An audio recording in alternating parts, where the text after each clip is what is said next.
and I love to visit greenhouses.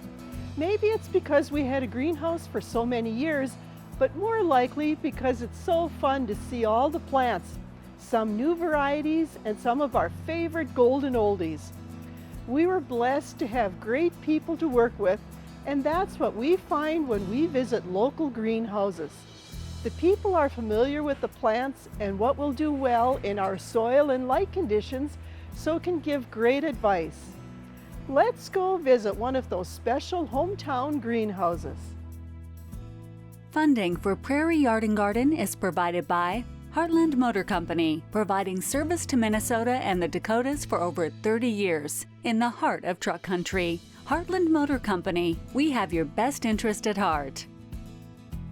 Farmers Mutual Telephone Company and Federated Telephone Cooperative, proud to be powering Asira, pioneers in bringing state-of-the-art technology to our rural communities.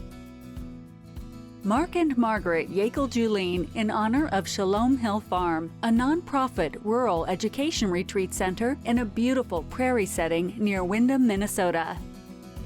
And by friends of Prairie Yard Garden, a community of supporters like you who engage in the long-term growth of the series. To become a friend of Prairie Yard Garden, visit pioneer.org/PYG.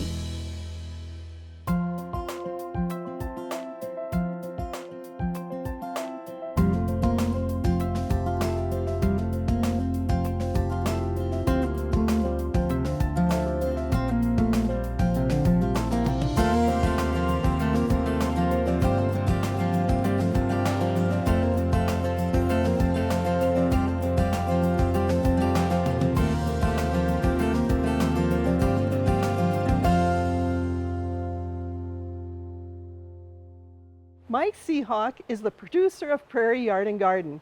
He grew up at Barnesville, Minnesota, and was telling me about the excellent hometown greenhouse located there.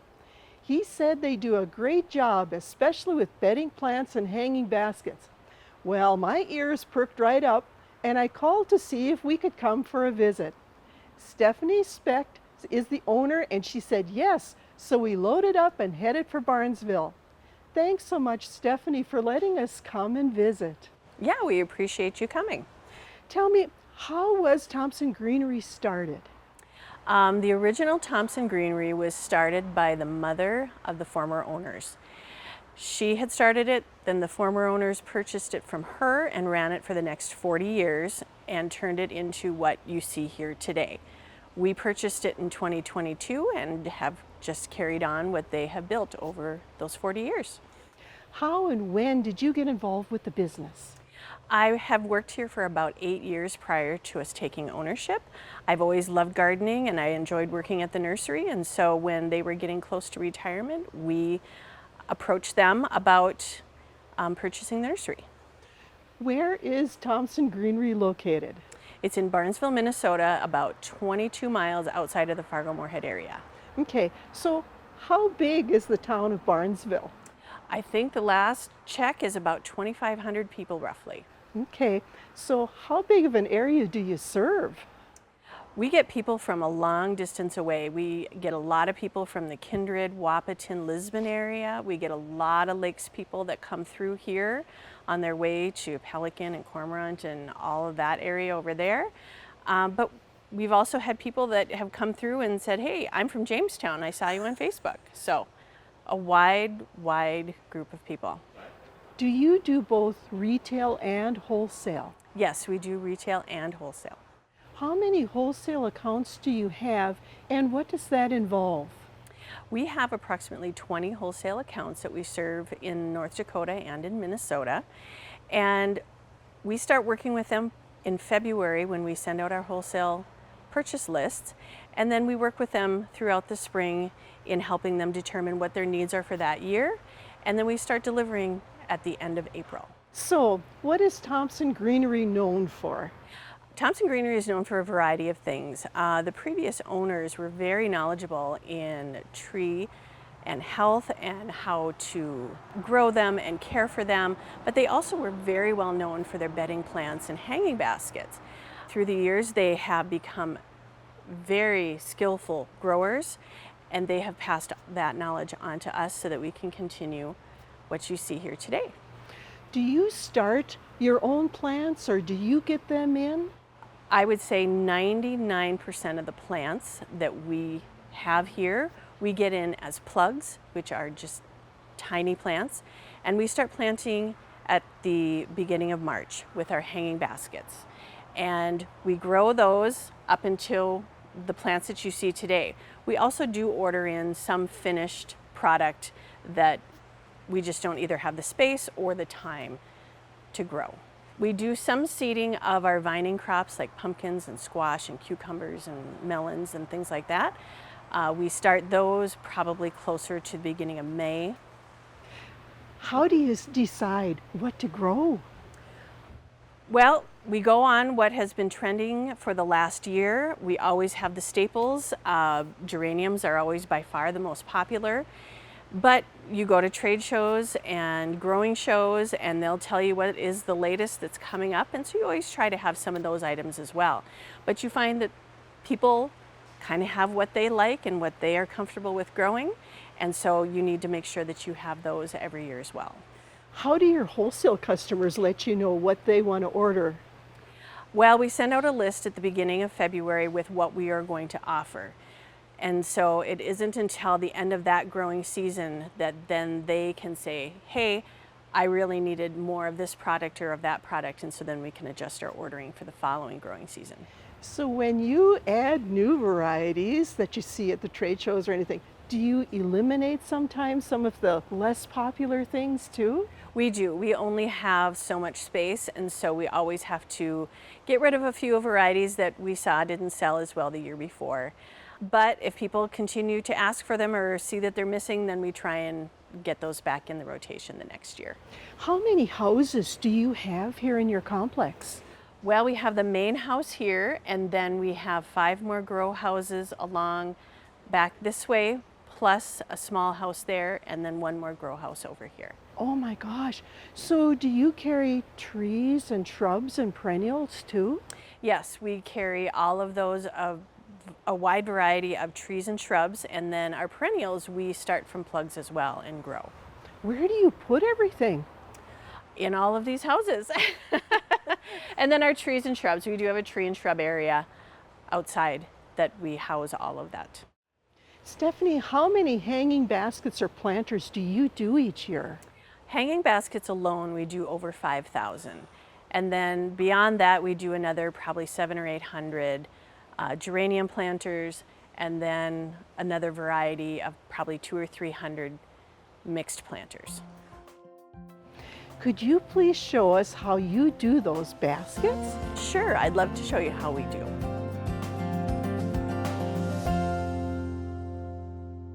I can't believe that you grow 5,000 baskets. Is that all for retail? No, we wholesale quite a few of them to our wholesale customers, but we also do plantings for some cities. Like the city of Barnesville, we plant all of their city baskets that are hung uptown, as well as their planters on the corners. And then we plant for MSU, Castleton, Glendon, Clay County, just a variety of cities in the area. And do they specify what colors they want to use or what plants they want to use? Only one town likes to choose their recipe every year, and they come up with some really great ones this year. They have a variety of blue petunias. It's really pretty, but most people, MSU wants their school colors, but then everybody else seems to want the biggest seller, which is the bubblegum silverberry fuchsia mix, which gets you the biggest petunia basket that you can get. Do you start those organization baskets at the same time that you do all of these for the greenhouse too? Yes, they're started in March. Okay. Can you demonstrate how you start your baskets? Sure. This is a little different than how we start our baskets, because we start our baskets with plugs, really small plants. But all of our plants have grown up, so we're going to go ahead and use full-size plants. The first thing that we do is that we use a slow-release fertilizer. This provides nutrition throughout the summer, but that doesn't mean that you can then not do any fertilizing. This is just kind of a base fertilizer. So we put about a tablespoon on the top. You're just going to sprinkle it on the very top of the dirt. And what kind of potting soil do you use? This is Berger soil that we purchase, but any potting soil that you have at home, Miracle Grow, Happy Frog, those also work just fine. But then you're going to mix in, you want that mixed in the first couple inches of the top layer of soil, okay? Then you can go ahead and choose your plants. It's nice to have one tall one that you can put in the back or the center, depending on where you're going to set your pot. You can kind of roughen up the roots a little bit. And why do you do that? So that they don't continue to grow in a circle and they'll start to grow throughout the pot. Okay. This is a salvia, and we're going to put this in the back. I'm going to have this be in the back of the pot. Okay. And why? This one is because it's going to be the tallest, and I'm going to plant this as though you're going to put it up against like your doorstop or something like that. All of these are full sun, and they all have similar water requirements, which is also very important. You don't want to put plants that don't like being watered with plants that need a lot of water. Otherwise, one or the other is going to die. So this is Super Bells. This is a Calibrachoa, or they call them Super Bells or Million Bells are some of the trade names that they're also known by. So I'm going to put that one in the front right here because this one kind of mounds, but it will also trail off to the side. Okay, so get that one in right there. Scooch him over. Okay, and then this is a jazzberry. This one is a Supertunia Vista. So this, when you see the name Vista, that means very big. So if you're looking for those super big petunias, Vista is in the name. So look for that. So this petunia will get quite big. So I'm going to put this off to the side on this side so that it has room to trail over to the other side. Okay? Take some of this out. All right. And we got that one. All right. So we got our 2 flowers. Then we have sweet potato vine. I like this because this will trail off the front and add a nice transition between the flowers and the pot. Okay, and I do like the contrast. These dark color ones go really well with fuchsia colored flowers. Well, it's a beautiful color, and it really does pick up all of these different shades. It's great. All right, so we're going to slip that in the front right there. And this would be for full sun. This is a full sun planter. So once you're done with that, you got it all in there, shaking off the stuff. And then do you have the soil right up level with the side of the pot, or do you push it down a little bit? You want to push it down a little bit. You want to leave about this much watering space on the top so that when you water, it doesn't all flow over the top. But you don't want it too deep, because if you get it like this deep below, you know, the dirt before the dirt starts, well, then there's no airflow, and then there's going to be fungus that will start in here because there's not enough air getting in and around the plant. So you want them just right below the lip, enough for some water to sit in there, but not too much that it gets damp. Okay. Okay. So that's this one. Good deal. This one is for sun. Okay. And then we'll do one for shade. We'll do the same thing. We've got our Osmocote again, same amount.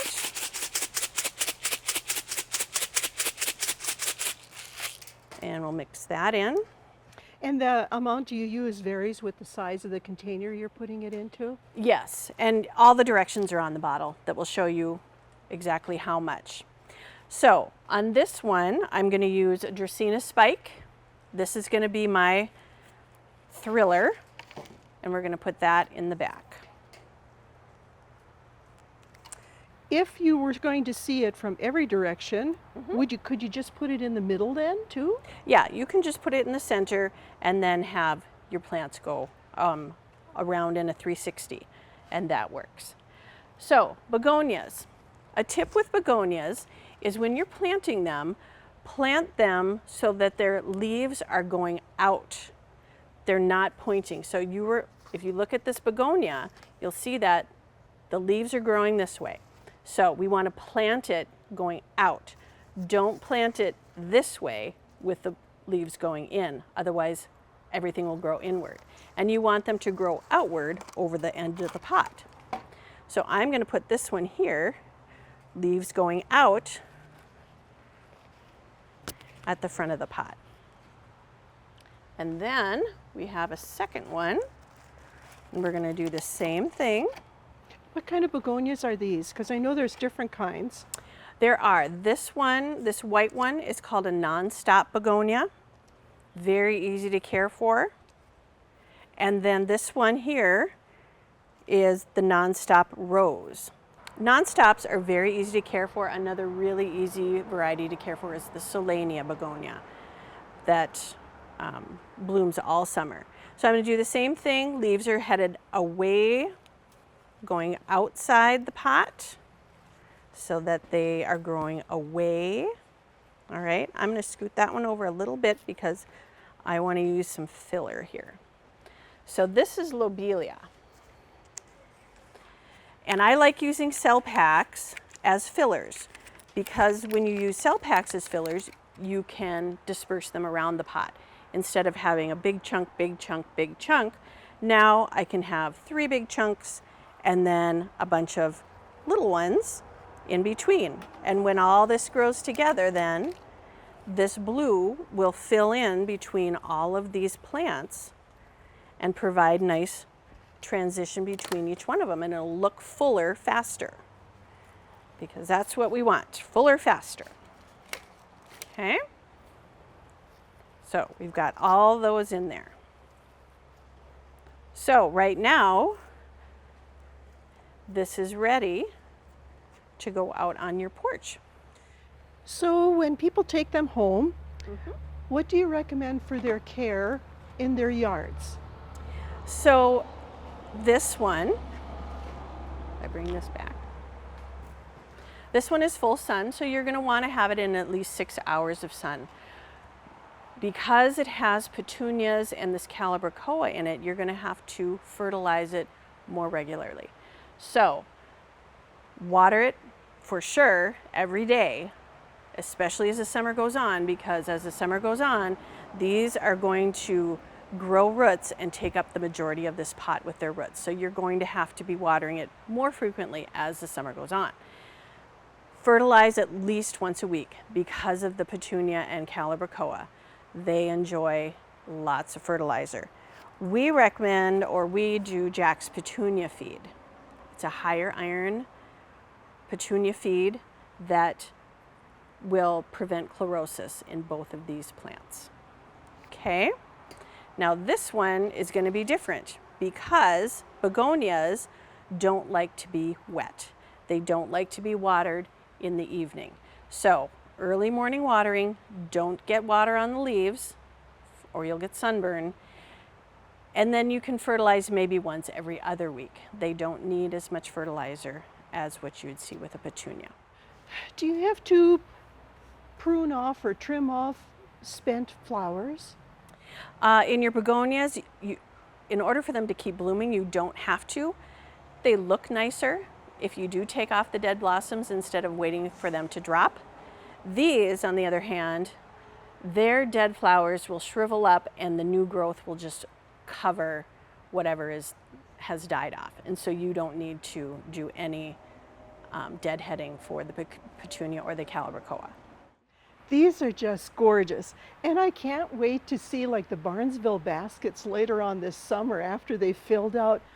But you do more things too besides just the spring bedding plant crop, right? Yeah, we have many events that go on over the summer and then into the fall. Well, can I find out about those too? Yeah, I'd be happy to share that.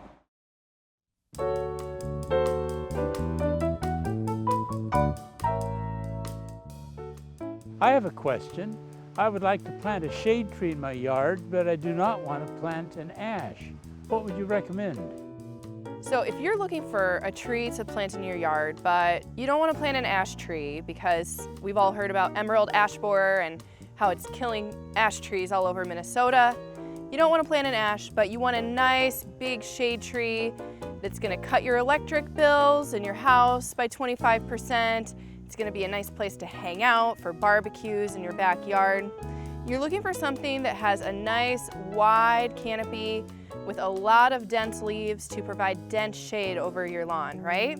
All right, so what you want is some sort of deciduous tree, and I'm gonna recommend trees that are gonna be drought resistant. You want something that's not gonna be susceptible to a lot of disease so that you can just plant it, water it for a couple years, and then see how it does. One that I'm gonna recommend is think about a hickory. Yes, it has nuts, but guess what? If you have squirrels and deer around, they're gonna probably take care of those, and there's probably not gonna be too many left over that you have to pick up as long as you have a little bit of wildlife nearby. This tree that I'm standing in front of is actually a shagbark hickory. I love shagbark hickories. One reason is, look at the bark, how fun. So shagbark hickories are gonna be a nice tall canopy, about 60 feet to 100 feet tall and 40 to 50 feet wide. So think about planting this in a place in your yard where you want a lot of shade, maybe on the southwest corner of your house, so it takes care of that afternoon heat. So another one that I really like is the basswood. The DNR predicts that the basswood is going to be another one that's a climate resilient tree. It can deal with some drought, it can deal with some flooding. It has a really wide, dense canopy. So if you sit under that, you're going to be able to be about, 10, 20 degrees cooler than it is outside on a really, really hot day. So think about that basswood. Japanese beetles like them, but once your tree gets nice and big, those Japanese beetles aren't going to be able to make enough of a difference to kill your tree at all.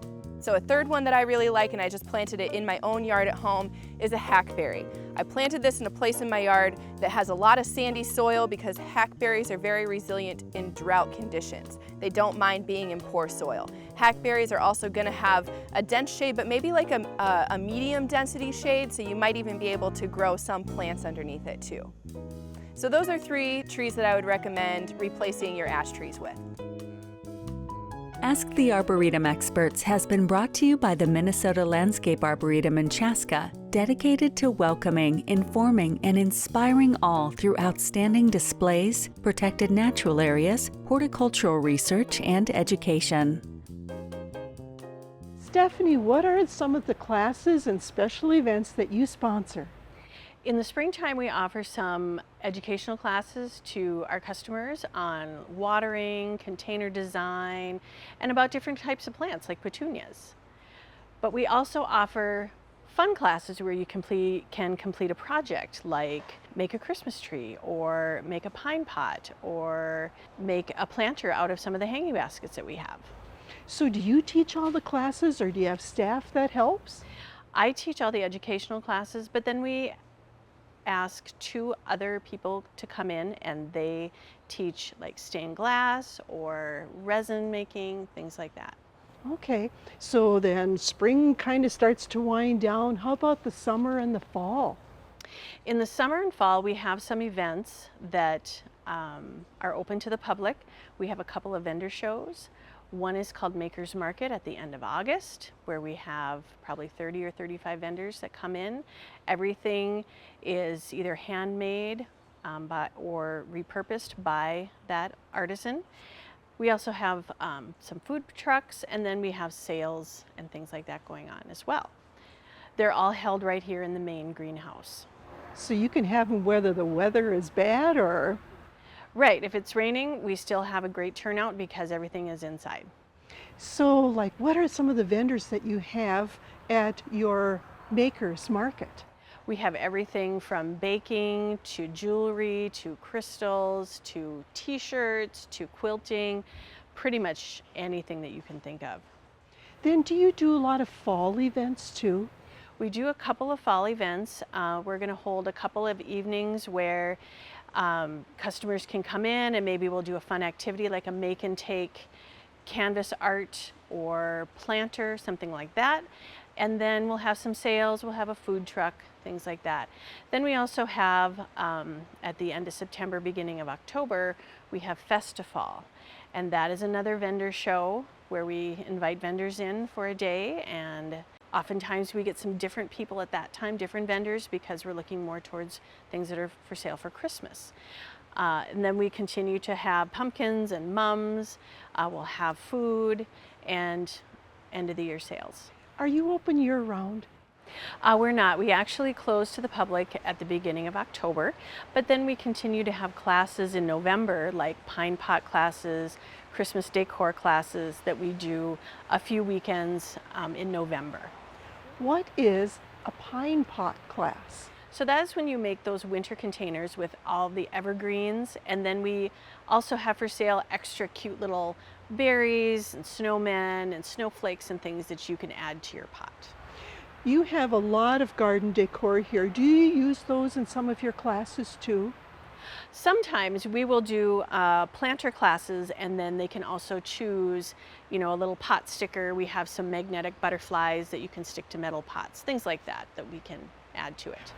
This is the busy time of the year for you, but when was the last time you had a day off at the greenhouse? Probably the middle of February. So you've pretty much been working straight through for 4 months. Yes. Wow. What are the main reasons that people come and shop here at Thompson Greenery?